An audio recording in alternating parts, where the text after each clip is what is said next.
ইসলামী ছাত্র শিবির থেকে বিদায় নিয়ে সংগঠনটি নিয়ে আবেগঘন বার্তা দিয়েছেন সদ্য বিদায়ী কেন্দ্রীয় আন্তর্জাতিক বিষয়ক সম্পাদক, ঢাকা বিশ্ববিদ্যালয় কেন্দ্রীয় ছাত্র সংসদের ভিপি সাদিক কায়েম।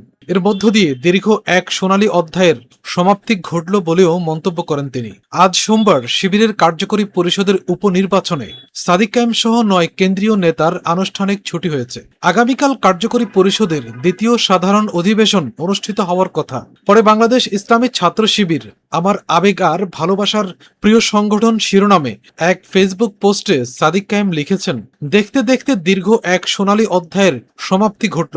সংগঠনের স্বাভাবিক প্রক্রিয়ার অংশ হিসেবে ইসলামী ছাত্র শিবির থেকে আজ আমার আনুষ্ঠানিক ছুটি হয়েছে। তিনি লিখেছেন, সবকিছুর জন্য আল্লাহর কাছে অগণিত শুকরিয়া আদায় করছি। জীবনের সবচেয়ে সুন্দর ও প্রোডাক্টিভ সময়গুলো কেটেছে এই কাফেলার সাথে। এই প্রিয় কাফেলা আমাকে দেশ ও জাতিকে নিয়ে ভাবতে শিখিয়েছে, জড়তা ভেঙে কথা বলতে শিখিয়েছে, নেতৃত্বের গুণাবলীকে পরম মমতায় বিকশিত করেছে। ইসলামী ছাত্র শিবিরই আত্মিক ও আধ্যাত্মিক বিকাশে পরিপূর্ণ পথ নির্দেশনা দিয়েছে। পেছনে ফিরে তাকালে স্মৃতির পাতায় ভেসে ওঠে অসংখ্য প্রিয় মুখ আর সংগ্রাম চিত্র। তিনি আরো লিখেছেন, পুরোটা সময় জুড়ে নিবেদিত প্রাণ, দায়িত্বশীল ও জনশক্তিদের যে সোহবত ও সান্নিধ্য পেয়েছি তা আমার জীবনের অন্যতম শ্রেষ্ঠ অর্জন। জীবনের প্রতিটি বাঁকে আপনাদের কাছ থেকে শিখেছি, অনুপ্রাণিত হয়েছি। সাদিক কায়েম দোয়া করে লিখেছেন, দোয়া করি আল্লাহ তাআলা ইসলামী ছাত্র শিবিরের এই সংগ্রাম ও আন্দোলনের কর্মীদের পবিত্র সম্পর্কগুলোকে কবুল করুন। সামনের দিনগুলোতে এই অঞ্চলের মজলুম মানুষের মুক্তি সংগ্রামের অতন্দ্র প্রহরী হিসেবে পথ চলার তাওফিক দিন এবং এই আন্দোলনকে বিজয় করার মতো যোগ্য নেতৃত্ব দান করুন। আমিন।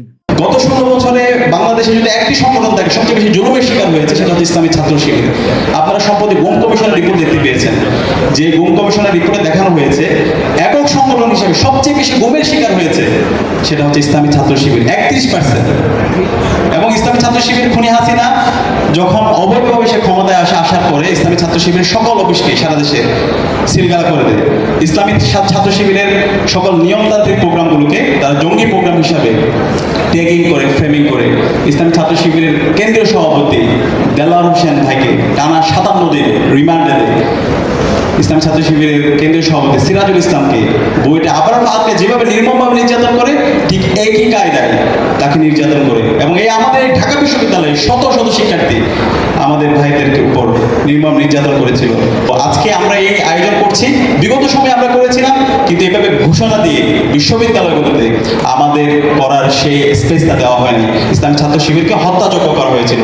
তো আজকে বিপ্লব পরবর্তী ইসলামী ছাত্র শিবির দেখিয়েছে বাংলাদেশের রাজনীতি কেমন হওয়া উচিত। এবং আমরা স্পষ্ট ভাষায় বলতে চাই, বাংলাদেশে আর মাসল পলিটিক্স চলবে না, চাঁদাবাজি, টেন্ডারবাজি রাজনীতি চলবে না, গণতন্ত্রের কালচার চলবে না। আমাদের এই রাজনীতি হবে ওয়েলফেয়ার অ্যান্ড পলিসি সেন্ট্রিক রাজনীতি, যে রাজনীতির মাধ্যমে আগামীর সৎ, দক্ষ, আদর্শ দেশপ্রেমিক নাগরিক তৈরি হবে, যারা বাংলাদেশের স্বাধীনতা, সার্বভৌমত্ব, অখণ্ডতার জন্য কথা বলবে, যারা ইনসাফের পক্ষে কথা বলবে, যারা সত্যকে সত্য বলবে। আমি আশা রাখবো বিজনেস ফ্যাকাল্টি যে শিক্ষার্থীরা আছে তারা ইনশাল্লাহ সবাইকে সাথে নিয়ে শহীদদের আকাঙ্ক্ষাকে ধারণ করে আগামীর বাংলাদেশ বিনির্মাণে তারা গুরুত্বপূর্ণ ভূমিকা পালন করবে।